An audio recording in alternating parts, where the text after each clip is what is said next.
Quiero introducir el tema diciendo que la mayor parte de los que hoy somos creyentes, por la gracia del Señor, considero que todos hemos empezado a asistir a las iglesias locales por razones equivocadas.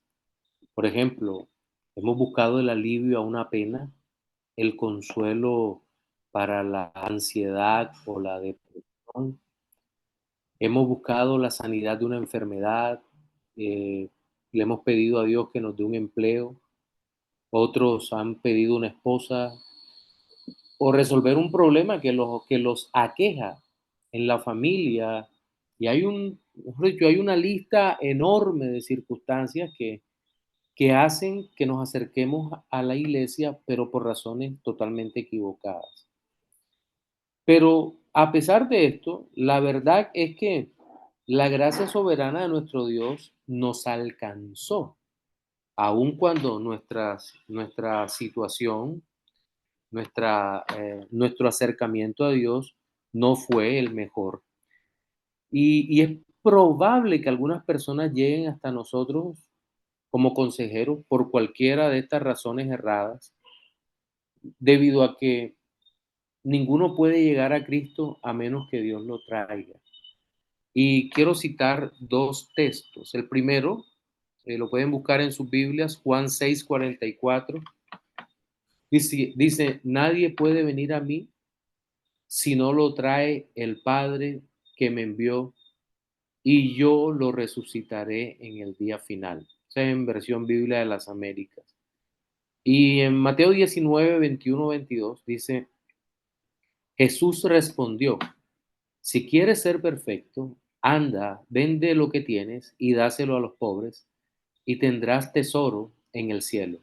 Luego ven y sígueme". Cuando el joven oyó esto, se fue triste porque tenía muchas riquezas. Ante la introducción que acabamos de hacer, surge una pregunta: ¿qué aconsejar a los incrédulos?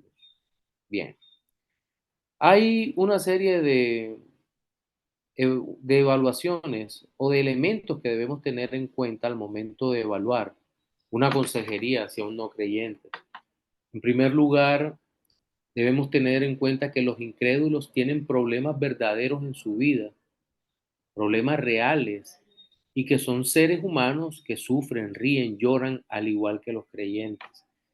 Creo que muchas veces nosotros podemos hacer una distinción que no es muy sana en ese aspecto entre creyentes e incrédulos, porque ellos tienen necesidades que son totalmente verdaderas. Entonces, no podemos hacer una especie de discriminación o de discriminación en donde consideramos al incrédulo como una persona inferior.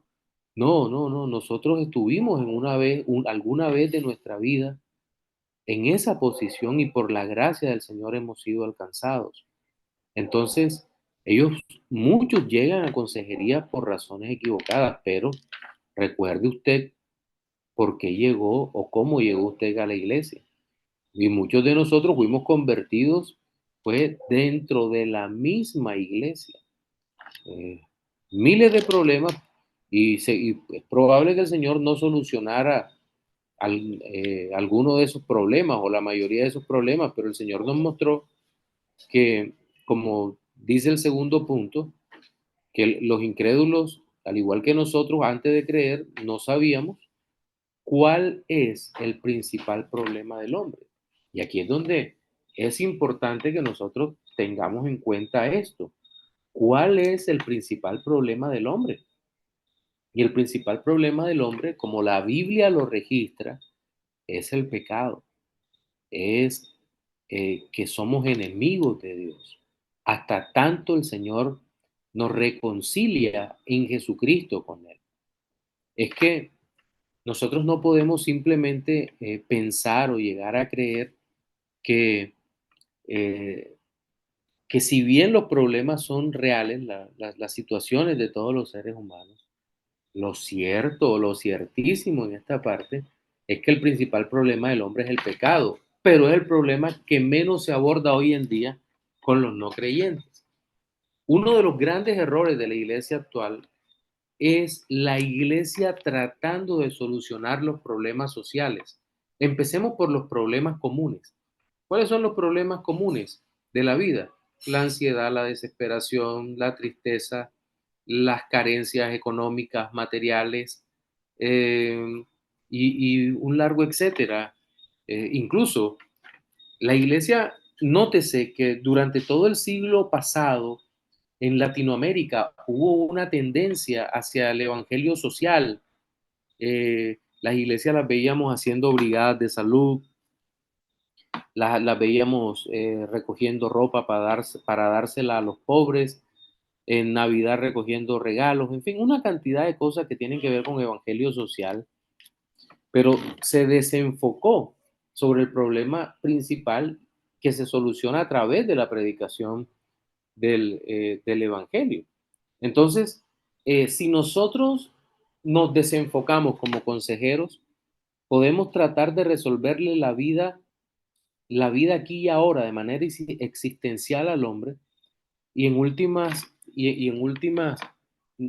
no apuntar hacia el problema eterno, hacia el pecado, que el único que lo resuelve es nuestro Señor Jesucristo y que en últimas es lo que le hace tanto daño, golpea tan duramente al incrédulo porque es cuestión de vida o muerte, de condenación eterna o vida eterna. Un tercer aspecto a considerar, y es que en la conversación, es decir, en el evento de la consejería, en el momento, hay que empatizar y mostrar que en realidad ellos tienen que arrepentirse y mirar a Cristo. Y esta parte también es muy importante y quiero aclarar la palabra empatizar, porque empatizar ha sido entendido usualmente como ponerse en los zapatos del otro, sentir lo que siente el otro, pero creo que es una definición bastante incompleta de lo que es la empatía, porque una empatía demasiado, que se involucre demasiado, no es eficaz.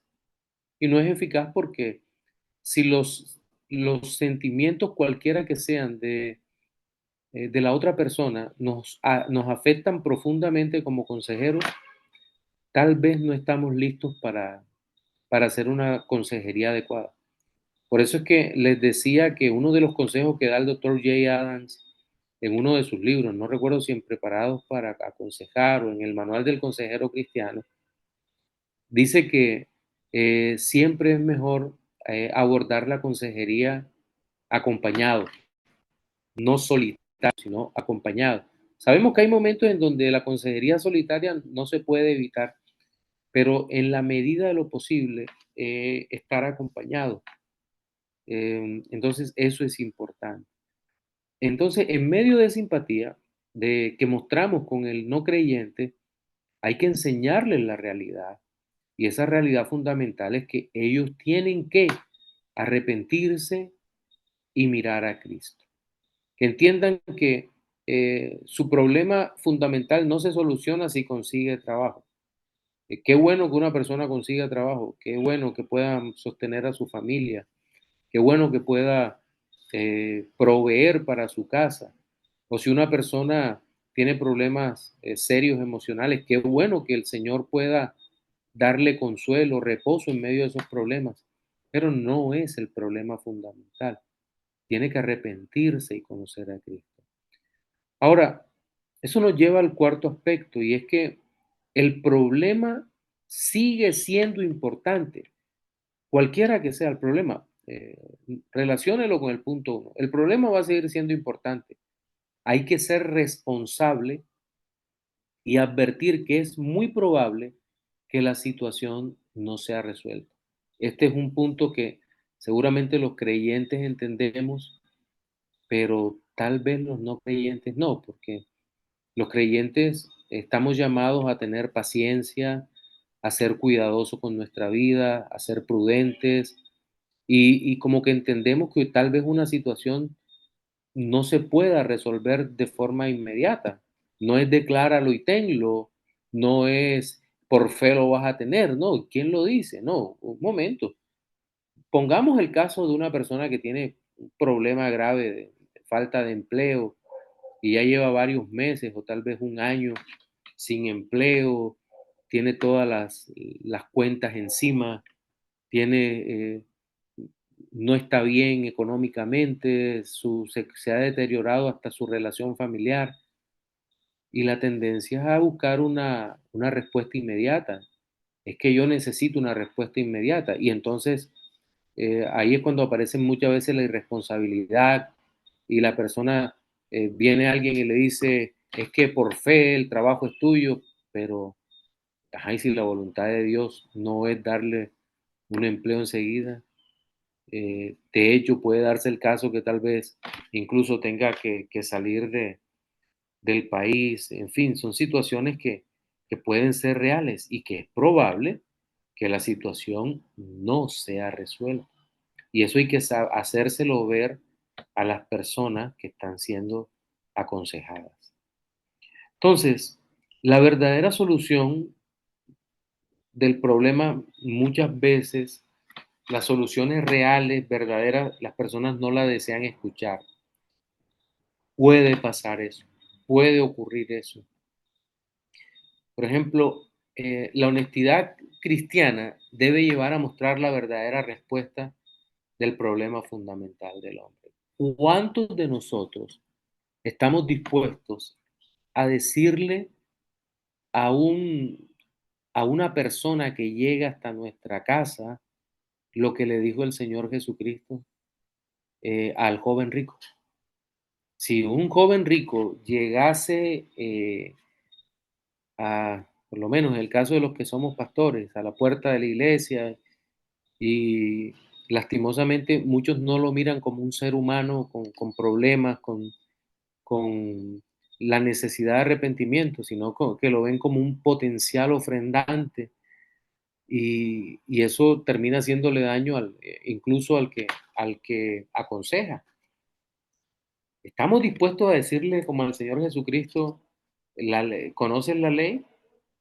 La ley la conoces, sabes cuáles son los mandamientos y decirle, tú eres un pecador que necesitas arrepentimiento.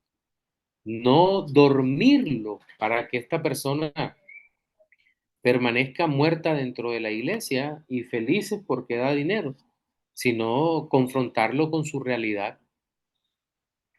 Yo creo que en este caso el tema de honestidad cristiana, de integridad cristiana, nos debe llevar a hablar con toda honestidad, de ser capaces de devolver a una persona como esta en la puerta de la iglesia y decirle, si no te arrepientes, no nos sirve tu dinero.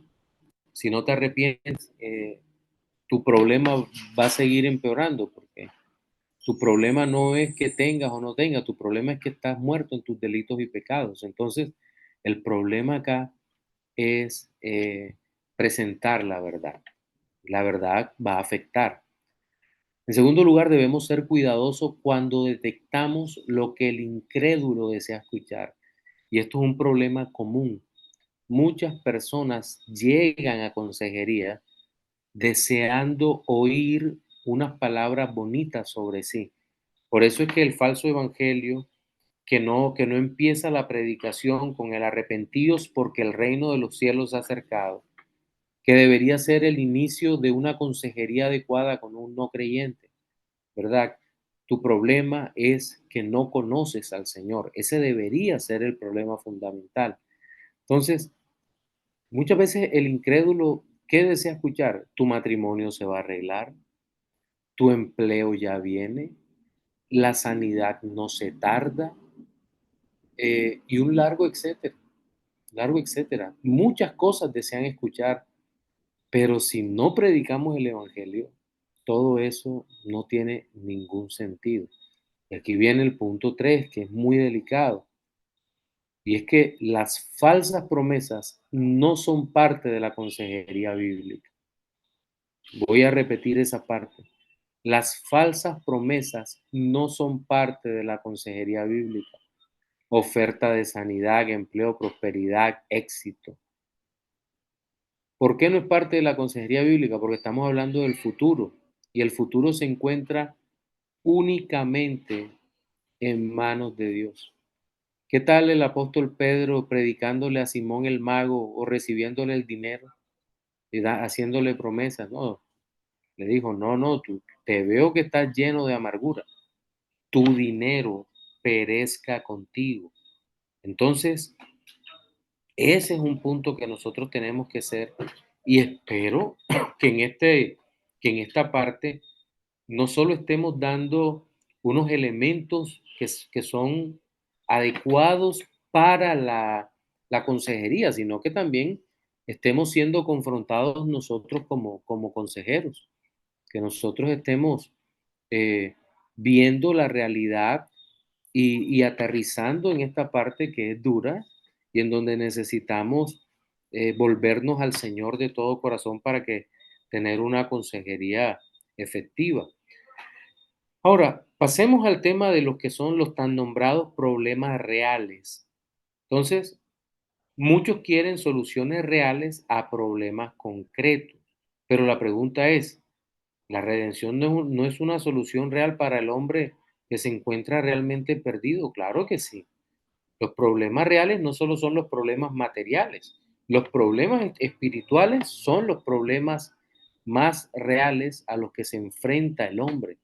Son los problemas de relación con Dios, porque la relación rota con Dios que tiene el no creyente es una realidad. Entonces, preguntamos, ¿cómo abordar el problema que domina la mente de quien solicita ayuda y pasar de forma consciente al evangelismo?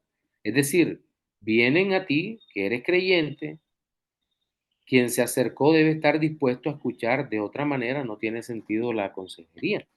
Cuando una persona llega ante nuestra casa, nuestra oficina, el despacho pastoral, a recibir consejo, nosotros tenemos que dejar las reglas claras.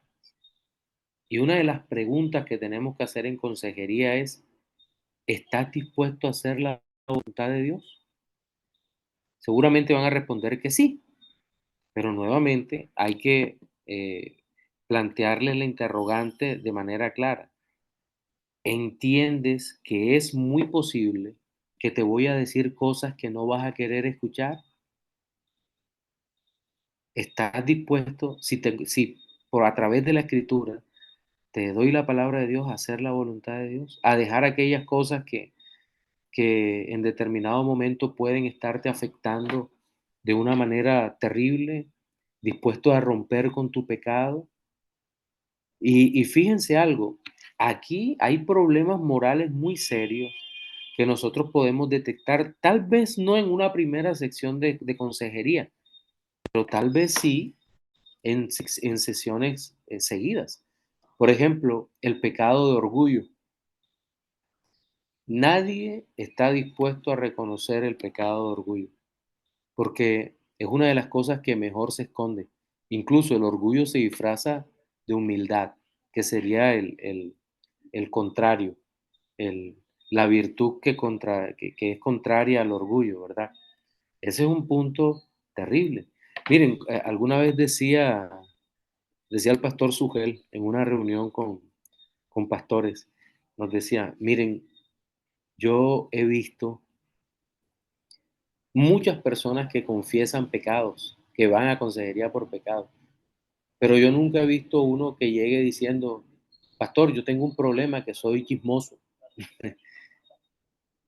Y la pregunta es, ¿nosotros estamos dispuestos a un incrédulo, incluso a alguien que está empezando a ir a la iglesia y que pide consejería de pronto? No es muy frecuente que uno atienda a no miembros en consejería, pero a veces pues toca. Y uno está dispuesto a decir, yo creo que tu problema es un problema que eres chismoso. O decirle a alguien, yo creo que el orgullo te está afectando. Sobre todo cuando llegan con esos casos de esas disputas laborales o a veces disputas en el hogar. Las laborales, no, es que nombraron al que no era, yo tengo mejor capacidad que él o que ella, pero lo ascendieron a él. Y muchas veces dicen, no, yo soy cristiano. Y uno pregunta, ¿eres cristiano y no estás dispuesto a asumir esto? ¿Quieres justicia en un mundo caído? ¿Quieres justicia en un mundo que vive para sí mismo, que está centrado en sí mismo? Eh, es un baño de realidad al que se enfrentan las personas, al que se enfrentan las personas cuando muchas veces llegan a las puertas de los consejeros. Pero eso puede sonar duro, pero esa respuesta dura hay en, que pedirle a Dios sabiduría para envolverla en un papel de regalo de compasión.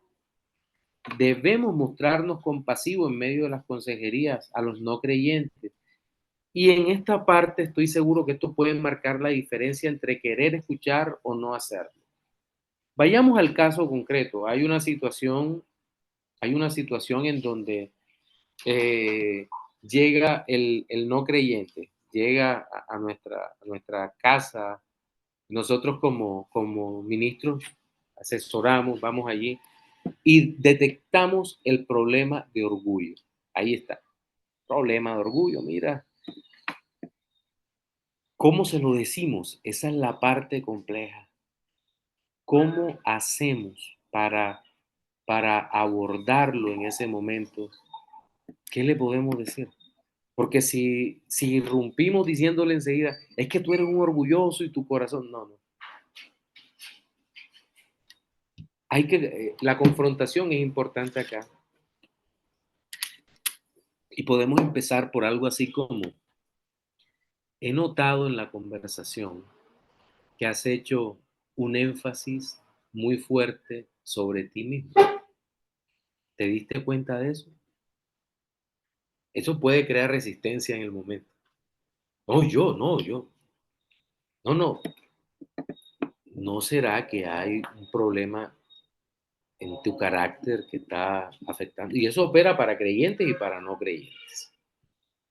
¿Te estás dando cuenta de la situación? Cómo eso te puede estar golpeando profundamente? ¿Cómo te puede estar afectando? ¿Sabes cuáles son las consecuencias de eso? ¿Quieres hablar del tema? Ahí viene la pregunta. Y casi siempre en esa pregunta, en el quieres hablar del tema, la persona queda arrinconada. Porque si dice no quiero hablar del tema, de manera tácita está diciendo que es orgulloso. Entonces, ahí es cuando viene el otro punto. Ahí viene el sí quiero hablar del tema. Ok. La segunda pregunta sería, ¿puedo hablar con sinceridad? Y seguramente en esa parte también va a decir, sí, hermano, pastor, puede hablar con sinceridad. Ok. Creo que aquí el tema es de orgullo. El orgullo. Todos tenemos orgullo en mayor o menor medida, pero tal vez en este punto tu vida está siendo muy sensible por el orgullo en esto y esto. Y entonces allí es cuando la confrontación empieza a tener relevancia, porque ya la persona con un diagnóstico, la parte de un diagnóstico en la consejería, ya está revisando su propia vida. Lo mismo con el que es chismoso, como decíamos. La persona que llega con ese problema, ¿no será que, hermano, no estás siendo prudente, no estás guardando tu boca con lo que dices? Entonces, hay que confrontar, pero recuerde, el manto de la compasión. ¿Cómo decimos la cosa? Yo tengo un gran problema. Mi problema es que soy demasiado directo y tengo que cuidar mucho lo que digo, porque puede sonar fuerte. Y menos mal que en temas de consejería, el polo tierra mío es mi esposa, casi siempre. O cuando hacemos consejería grupal o que estamos pastores, gracias a Dios tengo un pastor a mi lado como Duber que es maravillosamente sabio en su forma de enfocar las cosas. Y es por eso que hay que preparar un equipo de consejeros que sea adecuado, que aprendamos a decir las cosas. Entonces, este punto creo que es importante considerarlo, porque una persona aquí puede querer escuchar o no hacerlo.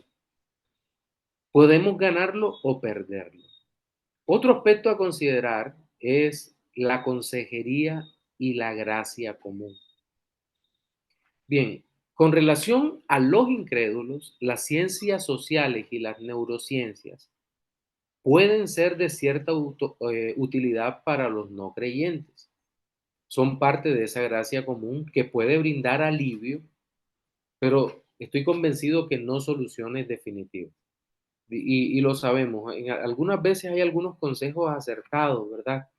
Pero otras veces, otras tantas no. ¿Por qué? Porque están limitadas, están muy limitadas realmente. Pero Dios ha puesto gracia común. Por ejemplo, la psicología y la psiquiatría pueden en determinado momento dar buenos diagnósticos y hemos dicho que pésimos tratamientos, pero hay ocasiones en cuando han actuado bien. De hecho, en estos temas laborales, de escogencia de personal, escogencia de equipos de trabajo y demás, han hecho buen trabajo allí, no lo podemos negar. Incluso algunos hoy en día integracionistas, aunque yo no comparto el integracionismo, es decir, unir la psicología con la Biblia, no estoy de acuerdo, para nada. Yo creo que la Biblia es suficiente, como lo hemos venido diciendo. Pero digamos que algunos, en honor a la verdad, a la gracia común, ese es el punto. En honor a la gracia común de Dios, creo que el Señor ha bendecido a muchas personas a través de esto, los ha ayudado en sus vidas diarias. Cuando son personas serias que han dado buenos diagnósticos y han tratado de ser serios en esto. De hecho, hay algunos libros que han sido adecuados para temas que son complejos. Fíjense que sobre el tema de ocultismos y asuntos relacionados con posesión y demás, para poder diferenciar entre una conducta o entre un estado mental alterado y un tema espiritual, un psiquiatra alemán apellido Koch escribe un libro que se llama Ocultismo y Cura de Almas. Y es un libro interesantísimo. O el de Narramur sobre enciclopedia de problemas, de problemas mentales, creo que se llama, o psicológicos. El de Narramur. Yo lo leo con pinzas, pero lo leo. Y tengo que reconocer que hay cosas que aparecen, que son muy claras, buenos diagnósticos, aunque no estoy muy de acuerdo con los tratamientos. Y finalmente en esta parte creo que hay situaciones médicas que pueden producir alteraciones en la conducta, no manifestaciones pecaminosas, y aquí debemos también ser muy cuidadosos. Hay un psiquiatra cristiano apellido Wells que escribe un libro, no sé si está en el plan de curso, que debo enviárselo a Jonathan para que se lo reenvíe, un libro que se llama ¿Es el cerebro culpable? Y es un libro maravilloso, ya lleva varias ediciones. Y este hombre dice algo que es bastante serio. Él dice que hay enfermedades mentales y que estas enfermedades mentales pueden cambiar la conducta, pero no pueden producir pecado.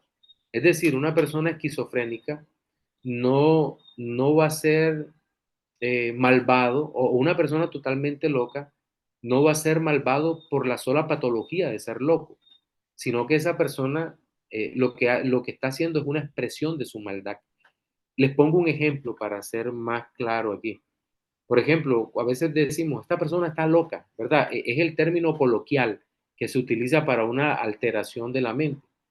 Y uno dice, ¿y por qué unos locos se desnudan y otros permanecen vestidos?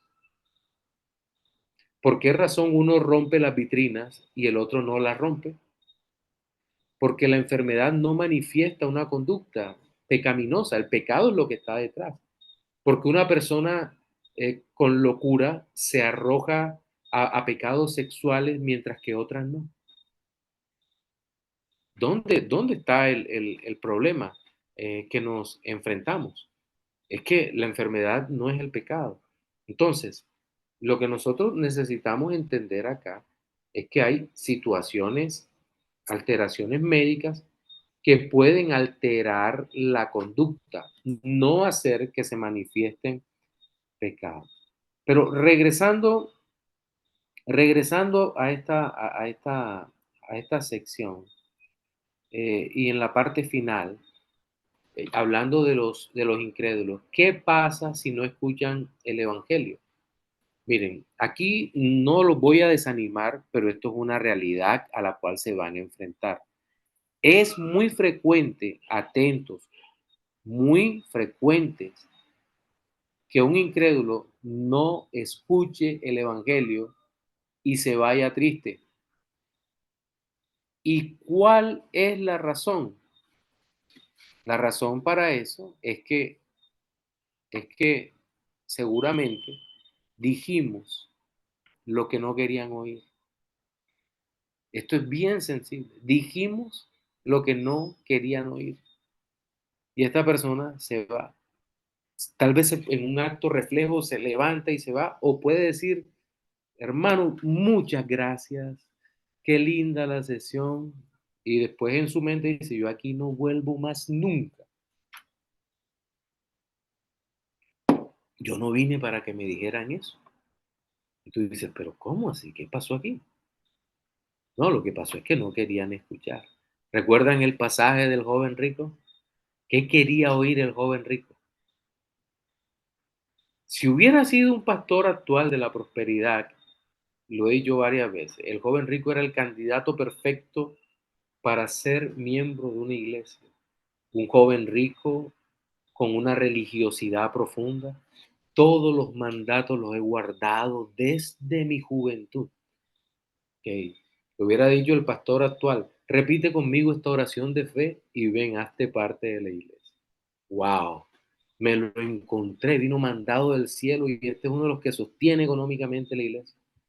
No, nosotros no estamos llamados a eso, estamos llamados a aprender del Señor, a saber cuál es la voluntad de Dios y expresarla en nuestra vida como consejeros. ¿Qué es lo que quieres realmente? ¿Realmente conoces al Señor? No, y detectar el pecado. Miren cómo el Señor lo confronta con la ley.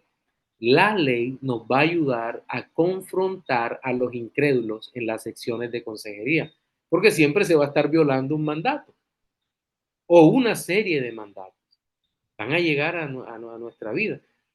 Volvemos al ejemplo de el que no fue ascendido. No, no me ascendieron, ascendieron otro, pero yo creo que yo soy mejor que él. Ok, ¿eres mejor que él? Sí, yo creo que yo soy mejor que él y todo lo demás. Ok. Orgullo, arrogancia, envidia, codicia, probablemente. Entonces, son situaciones complejas, pero por eso es que la consejería es tan linda, es tan maravillosa. Pero debemos prepararnos para ser buenos consejeros, consejeros efectivos, ¿verdad? En segundo lugar, hay que seguir orando por esas personas que se van así en la medida que el Señor los ponga en nuestra mente. Nosotros no podemos, sí, no nos podemos acordar de todo el mundo. Si tenemos una agenda de oración, pongámoslo, pongámoslo en la, en nuestra agenda y oremos, porque muchas veces esas personas son llevadas por el Señor. Señor, acuérdate de aquella persona, de aquel joven, de aquella joven, de aquel hermano, de aquel, perdón, aquella persona que no, que vino con aquel problema, ten misericordia de él o de ella. Y en medio de la oración, y muchas veces, cuando menos lo pensamos, llegan otra vez y de pronto nos dicen, pastor, sabe que yo creo que sí tengo ese problema, tengo ese pecado y necesito escuchar realmente el consejo de Dios. Creo que soy un pecador. Muchas personas son confrontadas de esa manera.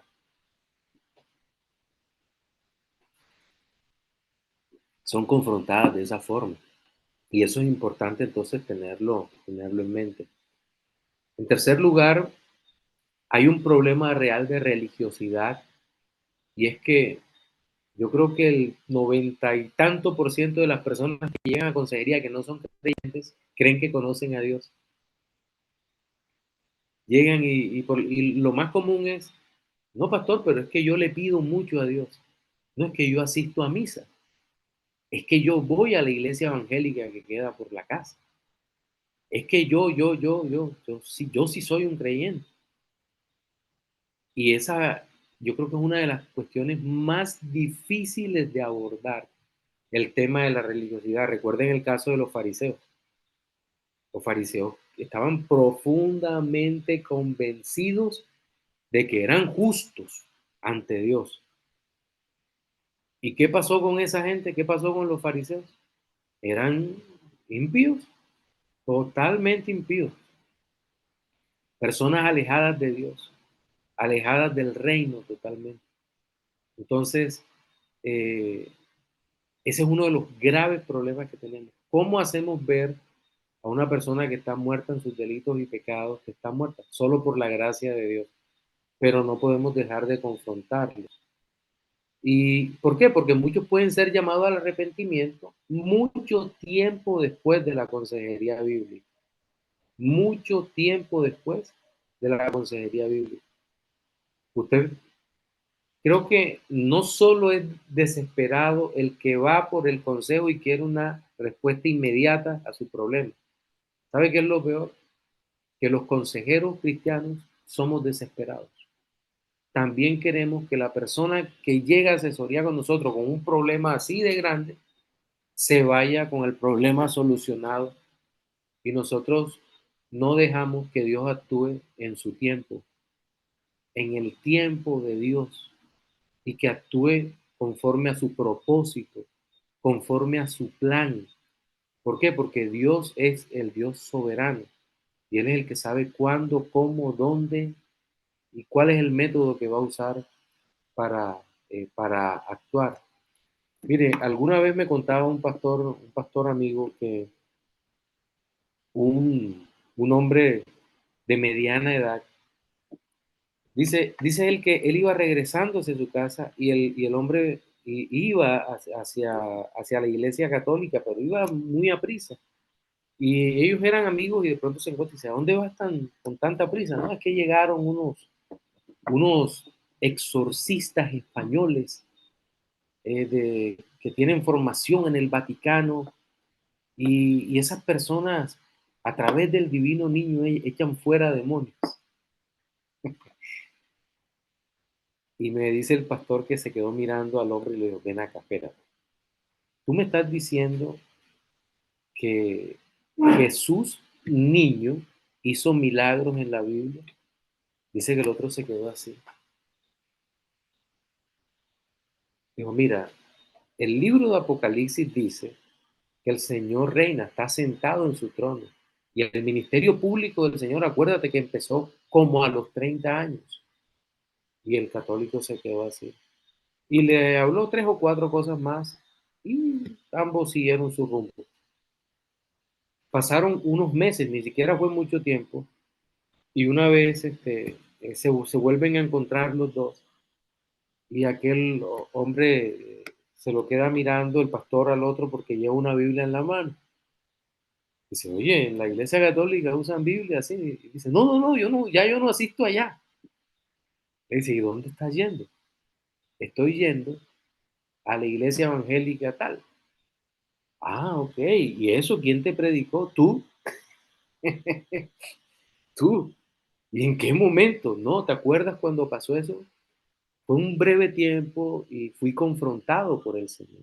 Fíjense que ni siquiera fue un evento formal de consejería, sino que fue un momento en el que Él lo confrontó. Ni siquiera hubo parte de detectar el problema completo y dar una consejería avanzada, sino que fue, yo me imagino que serían unos 5 minutos en ese momento, pero Dios obró allí. Ahora imagínese usted lo que Dios hace en una consejería, cuando estamos preparados, formados en toda esta temática. Entonces, creo que es muy adecuado cuando, cuando nosotros podemos presentar una consejería adecuada. Bien, yo creo que vamos a tener para ver, bueno, unas lecturas recomendadas al final de este segundo contenido, y es La mortificación del pecado y La tentación, que son libros de John Owen, se consiguen gratuitos en PDF. También el libro de MacArthur, voy a ver cuánto les mando. Yo creo que les puedo mandar todo a Jonathan para que se los envíe a ustedes. El libro de MacArthur sobre consejería puritana son abundantes en referencias, en autores, y son de gran ayuda para la investigación histórica de la consejería bíblica. Entonces, ese punto es muy importante que lo consideremos. Vamos a abrir espacio para algunas intervenciones. No se olviden de levantar la mano virtual acá, los que vayan a intervenir, mis hermanos. Así que los escucho. Mi querido Gaspar, adelante, mi hermano. Los demás vayan levantando la mano, los que estén, los que vayan a preguntar. Bueno, buenas noches, amado pastor, y a todos los hermanos presentes. Bueno, pastor, eso es un comentario. Eh, Cuando usted mencionó algo importante, que no debemos ser tan directos con la consejería, pues, sobre todo si se trata de un no creyente, tenemos que ser sabios en esa parte de la consejería, de decir la verdad. De hecho, hay una frase que dice que es mejor que te diga una mentira, una verdad que te duela, perdón, que una mentira que te mate.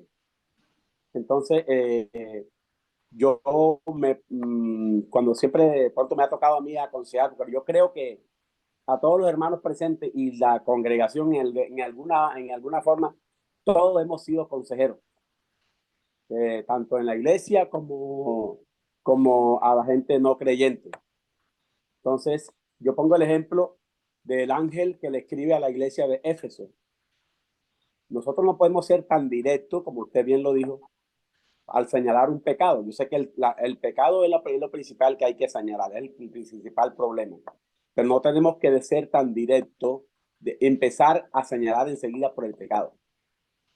Por ejemplo, en la iglesia de Éfeso dice así, hay que primero mencionar las cosas positivas de la persona, tanto creyente como no creyente.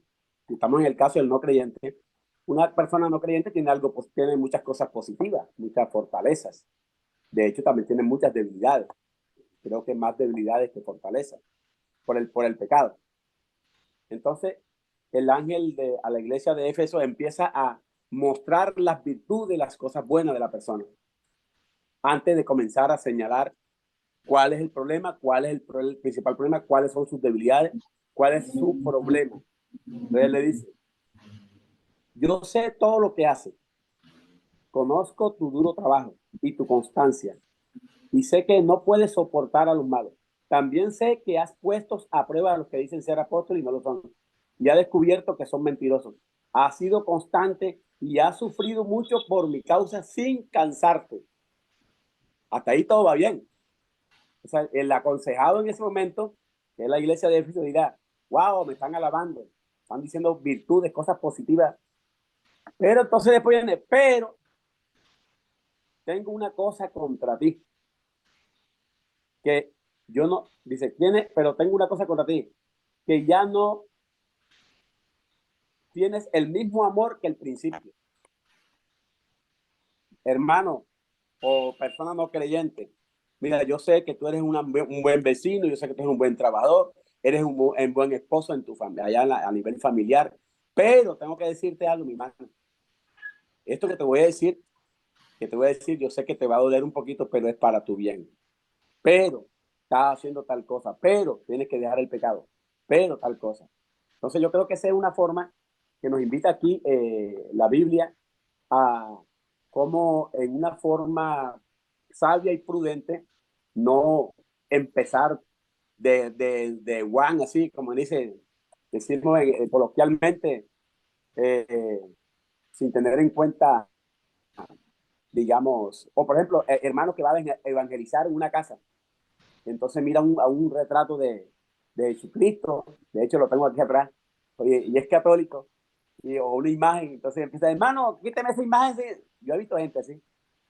Yo recuerdo que una vez me estaban evangelizando y llegaron a la casa y mira, hermano, ese cuadro tiene un mensaje subliminal, quítemelo de ahí. O sea, de entrada, o sea, me dijeron así. Yo creo que hay que empezar a hacer, señalar primero las virtudes y después sí, ya se señala el pecado. Bien, pastor, eso era mi aporte. Muchas gracias, mi hermano, muy al lugar. No obstante, no hagamos una generalización. Ojalá siempre pudiéramos aconsejar así, ¿verdad? Sería lo ideal. Creo que hay casos extremos. Y podríamos usar el mismo Apocalipsis, ¿verdad? Sobre todo en 3:16, cuando le habla a la iglesia de la Odisea. Dice, yo conozco tu obra, 3:15 dice, yo conozco tus obras, que ni eres frío ni caliente. Ojalá fuese frío o caliente, pero por cuanto eres tibio y no frío ni caliente, te vomitaré de mi boca. Y se lo dice a un creyente, ¿verdad? Creo que a veces es hasta más fuerte el consejo con los creyentes por la responsabilidad mayor que tiene el creyente que con el no creyente, ¿cierto? A veces da esa impresión. ¿Alguien más? ¿Alguna inquietud? ¿Alguna pregunta?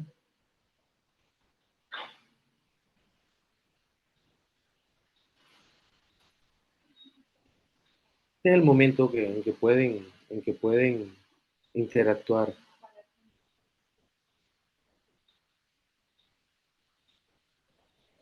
Pastor, buenas noches. Yo tengo una pregunta, pero no tengo como mucha claridad para expresarme. No sé si tiene que ver con el tema que estamos dando en este momento. Ujú, Este, yo tengo 46 años y desde los 10 11 años yo empecé a asistir a las iglesias cristianas por mi mamá y por mi papá. Pero desafortunadamente desde ese tiempo asistimos a muchas iglesias de las que yo digo hoy tradicionales, donde aprendimos muchas cosas que realmente no va acorde con la Biblia, con lo que es el verdadero evangelio. Entonces, ahora que pasó la pandemia, que empezó la pandemia, mi papá, como ya dejamos de asistir a las iglesias, mi papá encontró por internet, por YouTube, a estos pastores de República Dominicana. Nosotros no teníamos ni idea de lo que es Miguel Núñez, Sutel, todos estos pastores. Y mi papá me comentó y yo también lo empecé a ver. Y yo empecé a comparar las cosas que predicaban estos pastores con el pastor a la iglesia que yo iba. La verdad es que yo caí en un momento en que yo le decía a mi esposo, la iglesia donde estamos mal, porque yo empecé como que a mirar el evangelio de otra manera. Entonces yo sí empecé a sentir esa cosa de buscar la necesidad de hablar con el pastor de ese momento de la iglesia donde yo asistía, pero mi esposo me decía, no hagas eso, porque si tú haces eso, eso se va a formar un problema. Y yo decía, pero es que yo necesito entender por qué acá dice esto y él dice esto, o sea, no es acorde. Y yo empecé a sentir, bueno, no sé si fue que Dios así lo permitió, como cayó la pandemia, nos teníamos que conectar las damas y las mujeres nos reuníamos todas las tardes a las 4 a orar. Pero ese encuentro se llamaba de oración, pero se cogía mucho para el chisme. Ahí en Zoom, así como estamos ahora, se ponían a hablar de una hermana que no estaba conectada. Y entonces a mí eso me daba como una impotencia. Yo decía, ¿será que este es el momento? Bueno, eso como así. Yo me atreví, yo esperé que todas las damas hablaran, la pastora, porque ahí en esta iglesia hay pastoras, tú sabes. Entonces, yo pedí la palabra y con todo respeto, yo fui muy directa. Y yo le dije que si este grupo era de oración, porque se tenía que coger para hablar de una hermana que ni siquiera estaba conectada, que yo no entendía, que más bien porque si tenían algún problema, le correspondía a los pastores llamar a esa persona, pero no a nosotras, nosotros tenemos que orar. Bueno, eso se formó por yo haber dicho eso. Eso me cayó desde la pastora, el pastor, eso en las prédicas, en los púlpitos, el pastor, lo único que le faltaba era dar mi nombre y empezó a decir cosas que el diablo se estaba levantando, que una hermana, que no sé qué, bueno, todo eso. Y eso era a lo que yo estaba acostumbrada en las iglesias desde niña a las que yo iba. A raíz de eso, yo siento que nosotros, mi familia, mis padres y yo, nos llenamos de tanto vicio, por decir así, y no dimos como un buen ejemplo a los otros familiares que siempre hemos querido que también lleguen al evangelio. Pero por nosotros mismos estar en un evangelio así, así de esa manera, yo hoy en día me siento mal porque yo digo, nosotros no fuimos luz para Pero, mi resto de familia. Entonces, ¿cómo resarcir de pronto? He pasado tanto tiempo con mis tíos, mis primas, mis primos, el resto de mi familia, o sea, ¿cómo resarcir? O sea, no hay forma, a veces digo, Señor, no hay forma porque nosotros hacíamos cosas fíjate, porque estábamos fíjate, mal. sí, Shirley, ahí hay un tema, y es que aún siendo creyentes, nosotros podemos afectar de una manera terrible a otros hermanos y no estamos blindados contra eso. Podemos ser de mucho daño para otros. ¿Quieres un ejemplo bíblico de cómo un creyente puede incluso tratar de frenar el plan de Dios? El apóstol Pedro con el Señor Jesús, después de haber confesado que era Jesús el Hijo de Dios, dice, no quieras eso para ti, hablando de la muerte expiatoria. Y el Señor dice, apártate de mí, Satanás. Le dice, porque pones tu mirada en las cosas de los hombres y no en las cosas de Dios. Podemos ser, pero ¿qué pasa? Dios nos ha dado su espíritu y nos redarguye. Y es un tema en que se puede hablar con la familia, o se puede hablar con las personas en el tiempo de Dios para tratar de buscar el perdón, el acercamiento y reconocer que te equivocaste en el manejo de ciertas situaciones. Ahora, te hablo también como reformado. Al principio de nuestra vida reformada, queremos que todo el mundo conozca el Evangelio de la Biblia, el Evangelio reformado, pero muchas veces lo hacemos de forma equivocada, porque a veces queremos tomar por el cuello a la gente y decir, pero entiende que la Biblia dice esto y no esto, y eso puede ser muy dañino, porque incluso muchas amistades se dañan. Creo que es mejor llegar con mucha sabiduría. Y si te parece bien, buscamos un tiempo también si es posible, con tu esposo, para poder hablar un poquito sobre ese tema, porque es un tema que es muy extenso, de verdad, que lastimosamente no, aquí todas las preguntas son short, cortas, son muy, lo que podemos es muy poco, porque la clase también está siendo grabada y todo, pero creo que es un buen tema, es una buena pregunta, pero que tiene mucho cómo desarrollarse. Entonces espero que podamos hablar. ¿Dónde están ustedes, Shirley? ¿En qué parte de Colombia?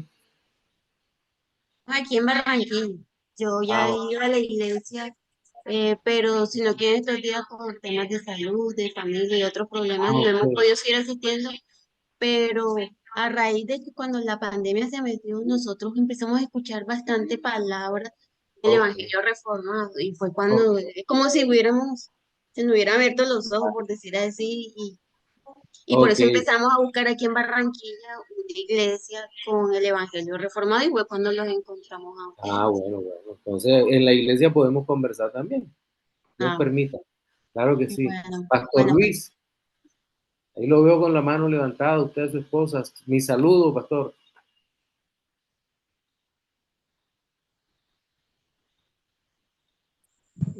Ahora sí. Mi querido hermano, buenas noches, Dios les bendiga. Qué gusto saludarte, pastor. Igualmente, mi hermano. Bien, mi hermano, mi participación es la siguiente. Escuché al hermano Gaspar por ahí eh, hablar sobre bueno, lo que dijo, lo que él eh, pudo abordar en ser prudente al aconsejar. Pero resulta, mi hermano, que yo tengo una pareja acá que es la más nueva que hay hasta este momento. Ellos vinieron con problemas pidiendo consejería. Obviamente no conocían al Señor, no conocían a Cristo, nada. Y el problema era el problema de pareja. Y sí, de verdad que estaban bien mal. Y primero coloqué a la esposa a hablar. ¿Por qué llegaba? ¿Cuál era el problema? Y luego que ella terminó, empezó a hablar él. Y de verdad, pastor, que él no tenía, él no tenía nada bueno que decirle. No tenía nada bueno que decirle. Solo yo lo cogí, lo confronté con la palabra. Este hombre, lo tremendo es que este hombre, al escuchar la palabra, ser confrontado, él aceptó que él lo estaba haciendo mal. Es más, lloró. Pero hubo algo que me impactó a mí, por decirlo de alguna manera, y es que él había ido a varias iglesias con varios pastores a consejería, y lo que le decían era, no, lo que pasa es que ustedes les han echado brujería, ustedes lo han puesto así, usted actúa porque alguien, no sé quién será, algún vecino, algún familiar, algún amigo que los envidia, entonces les han echado brujería. Pero este hombre cuando se vio confrontado con la palabra, dijo, realmente yo tengo la culpa. ¿Sí? Entonces, según lo que dijo mi hermano Gaspar, eso depende de las circunstancias. Hay circunstancias en que se puede hacer lo que el pastor dice, pero hay otras circunstancias en las que me pasó a mí que hay que ir directo al punto porque no hay nada, de pronto nada especial que decir. Y eso lo confrontó tanto que mi hermano, aquí tenemos la familia completa. Ellos Bueno, escucharon la palabra, los confrontamos, les predicamos el evangelio y aquí están, mi hermano. Entonces, bueno. eso era lo que quería compartir con ustedes. Muy buen punto. Pastor Alberto, Alberto Miranda, ibas a decir algo, pastor, y luego Mario, te vi que levantaste y bajaste la mano.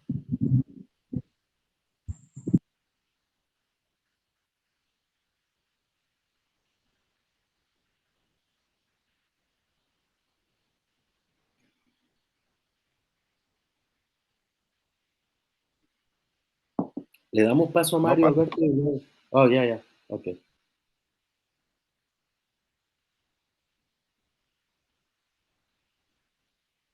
No tenemos audio. Mario, adelante tú, mi hermano, y luego el pastor Alberto mientras arregla la conexión. Buenas bendiciones a todos. Gusto Pastor, no, saludarte, mi hermano. igual, igual. No, quería resaltar simplemente dos puntos, un punto que tocó Gaspar, y es que por decir, bueno, en lo personal yo no me siento que tengo un título o algo que me certifique como consejero, pero creo que eso es algo que a uno le toca a veces como cristiano. O sea, entonces, por decir, presento el caso que me tocó. Una amiga que tenemos que también es cristiana, entonces conoció a una persona que es bastante mayor de edad, que ella le lleva varios años. Entonces ella nos dijo, quiero que ustedes lo conozcan para que ustedes me digan sí o no. Una persona pues económicamente bastante bien. De hecho, ella nos expresó, ya no tiene necesidad de trabajar. Y nosotros, bueno, fuimos y aceptamos la invitación de tanta insistidera porque no nos sentíamos como que aptos para esta cuestión. Entonces fuimos y supuestamente él era una persona llegada al pastor, casi que la mano derecha. Entonces, bueno, lo conocimos. Y yo me di cuenta de que él simplemente tenía un problema, que tenía un vacío, porque se había divorciado, sus hermanos no hablaban con él, el hermano estaba distanciado, su familia, él estaba solo. Entonces él veía la iglesia era como un club social donde él iba y se sentía como acobijado, pero entonces yo le toqué el tema como de hablar un poco de cosas espirituales, de doctrina, y él no tenía nada, o sea, no sabía nada.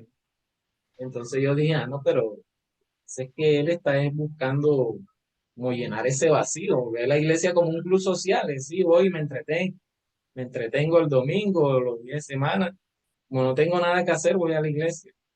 Entonces, ahí quiero resaltar los dos puntos. El primero que, por decir, como no tenemos un título que nos certifique como consejero, yo por lo menos yo me considero así, no me considero un consejero, un buen consejero.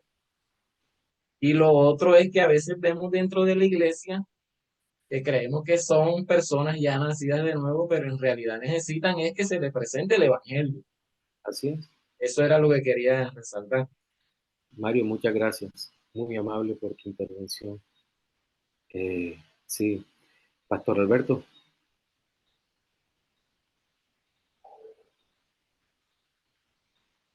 Buenas noches, pastor, y a todos los hermanos, que está un poco mal de la garganta. Ok, Bueno, de verdad que el tema es bastante interesante y no es fácil de abordar como a veces aquí, por falta de tiempo, pues debido a la clase mucho menos. Pero sí es una serie de puntos a resaltar en el tema de la consejería y uno de ellos me hizo recordar una escuela dominical del pastor Oduber cuando hablaba de las virtudes cristianas. Hubo un tiempo en la escuela dominical de la iglesia en donde se habló de las virtudes cristianas, entre las cuales estaba la prudencia. Y el punto es que en ciertas ocasiones nosotros vamos a confundir la franqueza o la integridad, eh, perdón, pero olvidamos el principio bíblico que el apóstol Pablo nos recuerda allí en la carta de Efesios, en el capítulo 4 en el versículo 15 donde Pablo dice, hablando la verdad en amor, que están juntos. Entonces, dos cosas deben ir unidas, porque una confrontación sin compasión, sin amor, la mayoría de las veces va a terminar en un resultado pues, adverso, porque se va a ver simplemente como una disputa para ver quién tiene la razón frente a quién. Y a veces puede terminar consejero inmerso más bien en una confrontación un tú a tú, que termina guiando en realidad. Y creo que dos ejemplos vivos de esa situación.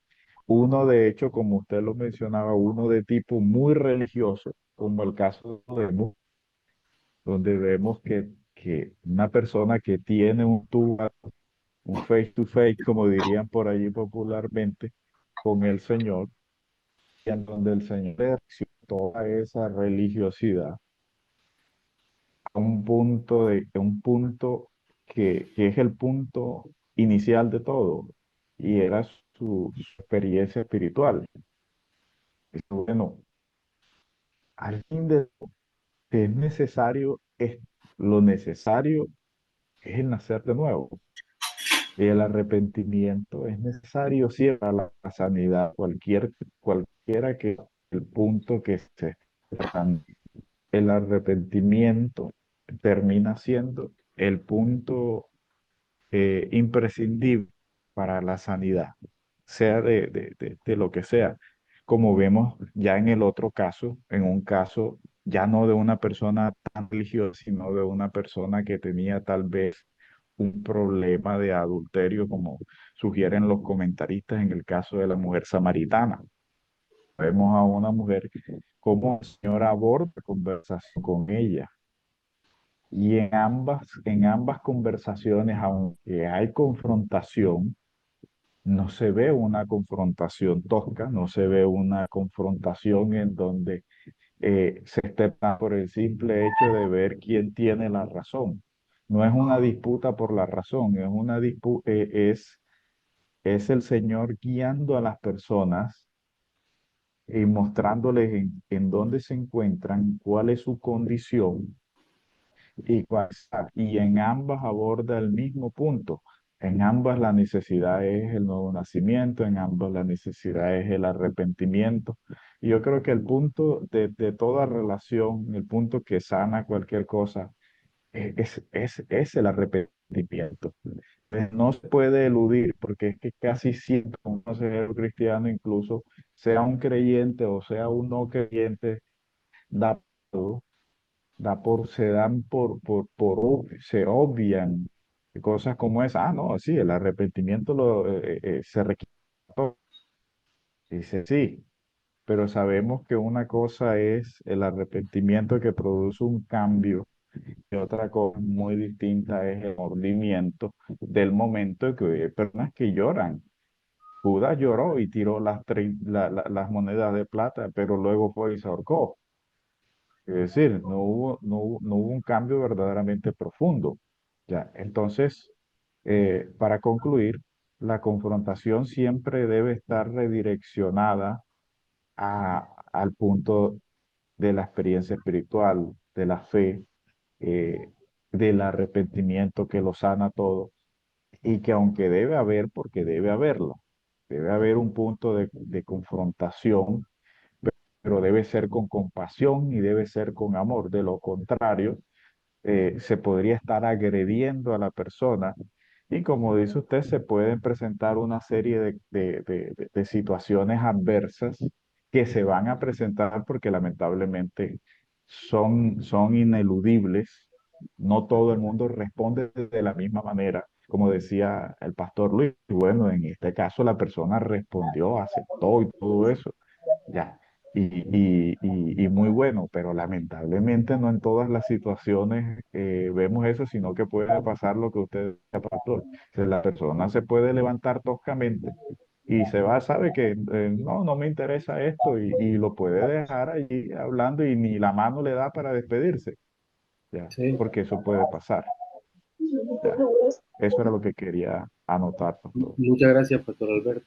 Y eso es totalmente cierto, porque en últimas las personas pueden percibir tal vez de manera equivocada que nosotros nos estamos poniendo como referentes morales. Y eso fastidia, como una superioridad moral, y eso no se lo van a aguantar, sino que la misma Biblia nos dice cuál es nuestra condición. Nosotros somos redimidos. Nosotros no nacimos inmaculados, sin pecado concebidos, no, sino que hemos sido redimidos. Y creo que eso tiene que estar presente, porque es muy fácil cuando estamos tratando situaciones con las cuales nosotros nunca hemos tenido que lidiar. Seguramente no todos luchamos con el mismo pecado, no todos. Cosas que a nosotros son impermeables, no nos afectan o no nos han afectado. Pero ¿qué pasa cuando llega una persona con el mismo pecado con el que usted ha estado luchando? ¿Qué ocurre allí? Seguramente va a sentir más rabia porque no hay nada que moleste más que ver su mismo pecado en otra persona. Eso va a ser terrible en ese sentido. ¿Qué pasa cuando llegan estas personas sordas emocionalmente hablando y que aparece una que otra vez y quieren repetirse continuamente en la consejería? Entonces, son situaciones que no podemos ignorar. Bien, pasamos entonces al tercer contenido. Vamos a hablar sobre el fundamento teológico de la consejería. Fundamento teológico de la consejería. Y quiero iniciar o introducir este tercer contenido con una pregunta. ¿Por qué estudiamos teología? La respuesta corta es para conocer mejor a Dios. Y luego lo que creemos es que una vez se va teniendo mayor conocimiento del Señor, ese conocimiento no es un conocimiento que únicamente se queda en una referencia intelectual que nos lleva de muchas maneras a simplemente a decir, o a tratar de hacer lo imposible, definir a Dios, sino que es un conocimiento contemplativo que nos lleva a glorificar el nombre de Dios, como bien lo expresa el salmista, para inquirir en tu templo, para contemplar la belleza de tu hermosura. Entonces, en términos netamente académicos calvinistas, el conocimiento del Señor debe generar en nosotros una doxología. Doxa es gloria, doxa, y logía estudio. Es decir, algo que nace de un corazón regenerado y que nos lleva o apunta a que adoremos a Dios. Pero retomando a Calvino, conocer a Dios no solo es la forma más segura, sino es la única forma que tenemos Trajeron de a conocer. Maluma, Por favor, original. los micrófonos, ¿hay un micrófono abierto? Gracias.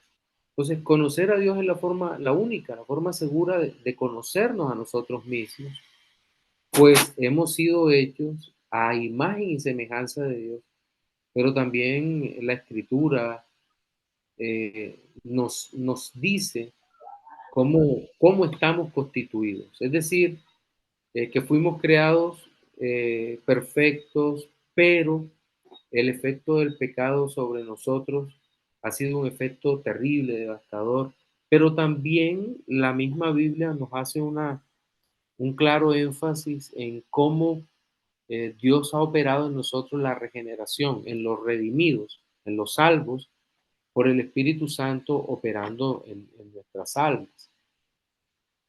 Esos parámetros nos sirven como la base para realizar una consejería centrada en la gloria de Dios. Y esto es bien importante que lo consideremos. Consejería centrada en la gloria de Dios, pero que simultáneamente entiende que esta gloriosa realidad no anula al ser humano. Es decir, Dios es quien debe ser glorificado, pero eso no anula que hay un individuo humano imperfecto siendo aconsejado y otro imperfecto aconsejando. Pero que lo ideal sería que ambos, el que aconseja y el aconsejado, tengan su fe puesta en que Dios está obrando en medio de esa consejería. Entonces, pero digamos que estos elementos que mencionamos con relación al hombre, como nos muestra la Biblia, nos ayuda a entender cuáles son las realidades a la luz de la verdad bíblica. Ahora bien, debemos tener en cuenta en esta parte que nosotros podemos irnos dramáticamente a uno u otro lugar o a sobreenfatizar un elemento de la teología por encima de los demás. Por ejemplo, nosotros como los que somos calvinistas, podríamos hacer un énfasis desmedido en la depravación total.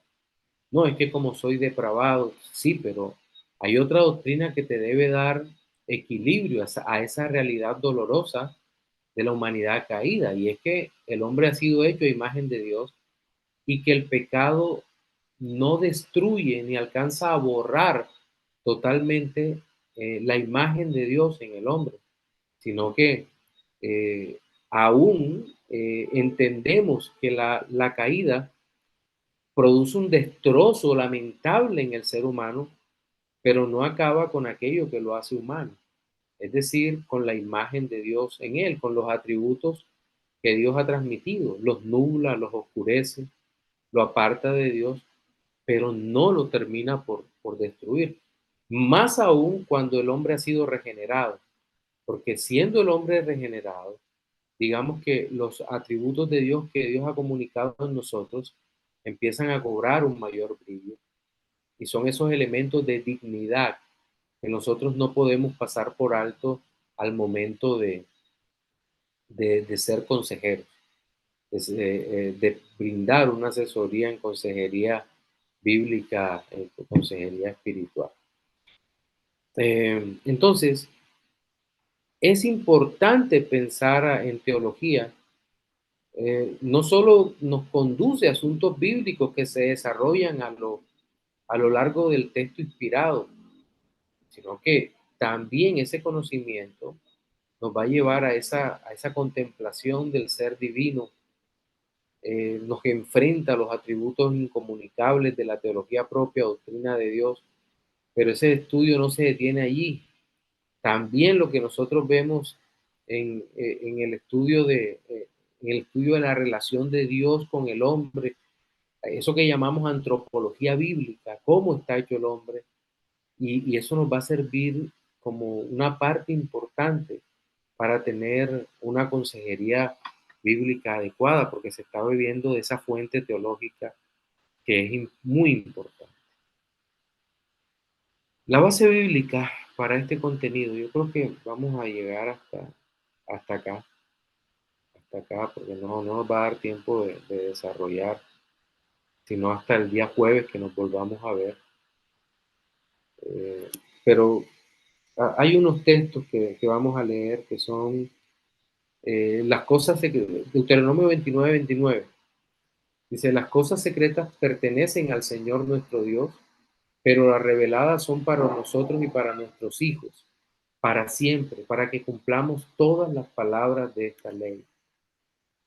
Jeremías 9:24 dice, mas el que se gloríe, gloríese en esto, de que me entiende y me conoce, pues yo soy el Señor que hago misericordia, derecho y justicia en la tierra, porque en estas cosas me complazco, declara el Señor. Y primero a los Corintios 2:12-16 dice, y nosotros hemos recibido no el espíritu del mundo, sino el espíritu que viene de Dios, para que conozcamos lo que Dios nos ha dado gratuitamente, de lo cual también hablamos, no con palabras enseñadas por sabiduría humana, sino con las que sino las enseñadas por el Espíritu, combinando pensamientos espirituales con palabras espirituales. Pero el hombre natural no acepta las cosas del Espíritu de Dios, porque para él son necedad, y no las puede entender porque se disciernen espiritualmente. En cambio, el que es espiritual juzga todas las cosas, pero él no es juzgado por nadie, porque ¿quién ha conocido la mente del Señor para que le instruya? Mas nosotros tenemos la mente de Cristo. Miren, en la clase del jueves a las 7, vamos a desarrollar este marco temático. La teología aplicada en la consejería bíblica, la gloria de Dios en la consejería bíblica y el alivio o cura del alma en la consejería bíblica. Son los tres elementos que nosotros vamos a tener. Les pido que, por favor, alguien que guarde por dónde vamos en nuestro contenido, para que de esta manera podamos el día jueves pues seguir con nuestro estudio y podamos continuar explicando la clase. Pastor, si quiere, tómele pantallazo al documento y me lo comparte por el grupo. O sea, por donde quedó. Tercer contenido, desarrollo temático. Mis hermanos, vamos a orar.